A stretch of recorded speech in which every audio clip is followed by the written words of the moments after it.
Local people, important issues. CBS 10 WILM's weekly focus on the Lower Cape Fear region. This is Byline Wilmington with your host, Don Ansell. And a very good morning to you. Thank you for joining us. Well, today, controversy in Brunswick County from the paycheck of the county commissioners to a war of words about the proposed Skyway Super Bridge project. Those are the issues we're talking about. Our guest in this first segment is the chair of the Brunswick County Commission, Bill Sue. By the way, in our second segment, we'll be talking with the mayor of Wilmington, Dr. Walter Futch, who has a lot, what I say, Wilmington, the mayor of Leland, Dr. Walter Futch, who has a lot to say about the Skyway project. He opposes it and says that the leadership going to the charge of the Skyway are incompetent, corrupt, and bent on the destruction of Leland, but that's in our second segment. But for this first segment, we welcome the chair of the Brunswick County Commission, Bill Sue.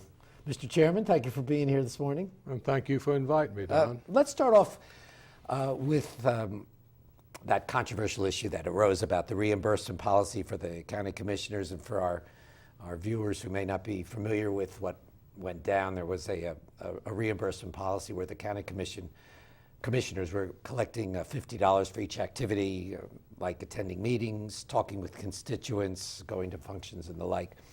This drew some strong criticism, and that policy was addressed at the county commission meeting last Monday. Tell us how it was resolved, what happened, and what's going on now. Well, that policy really started, Don, back in 1993 and had been in effect for that since then, really. And the issue was... So that was before you were even on the commission? Before I was on the commission. Okay. And at that time, the per diem fee was $35.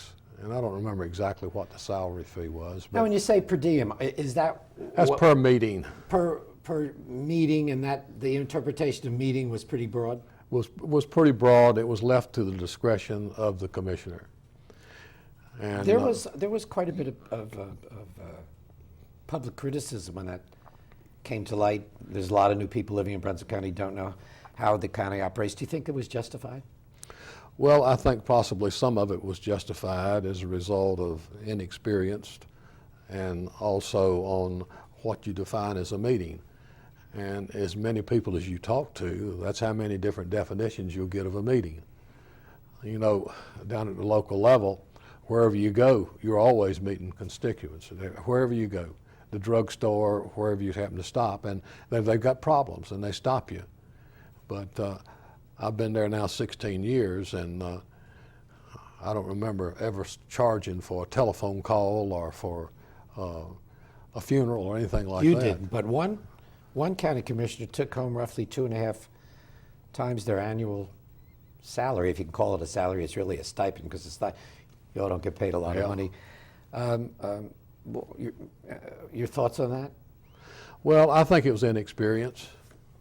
And I think that did it border on abuse? Really had a desire to serve and a desire to get involved, and things like that happen. Did you think it was sound public policy?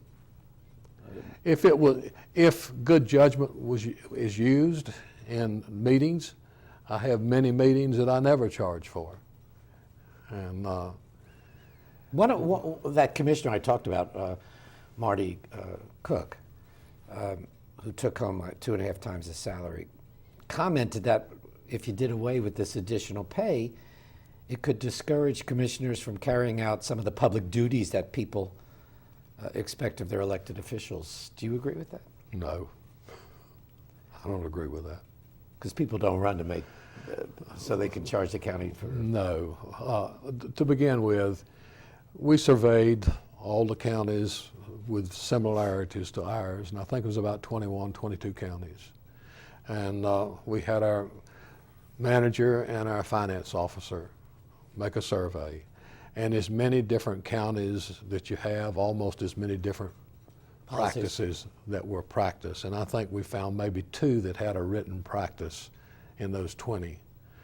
And the compensation ranged from anywhere from $8,000 to $10,000 up to as high as $38,000. So at this last board meeting last Monday, the commissioners fixed their rate of compensation. We set one fixed amount that covers all in-county travel and all meetings in-county or out-of-county. And that way you got one number, it's transparent, and people understand what it is. How much is the number for, I know the chair gets a little bit. The chair, the total number for the chair was 26,000, and the total number for the board members was 21,000. And I know you're a Republican, and some of the criticism, and I'm going to move on in a minute, but it struck me that it's an all-Republican board, and some of the criticism was the fact that Republicans portray themselves as fiscally conservative, and I think one voter said until it came to their own compensation, and then they weren't so fiscally conservative. How do you, what's your comments to that? The recommendation we made last night reduced the total commissioner's compensation by 38%. And one of the main issues is right now we're in hard times, and a majority of the commissioners felt that we should show the people that we're willing to sacrifice along with the fact that we don't know what's going to happen in the future. But that was after the Star News uncovered the pay Well, schedule. everybody keeps saying uncovered. It's been a part of the budget. The budget's been published every year. We've had public hearings on the budget. It's been open to the public all along.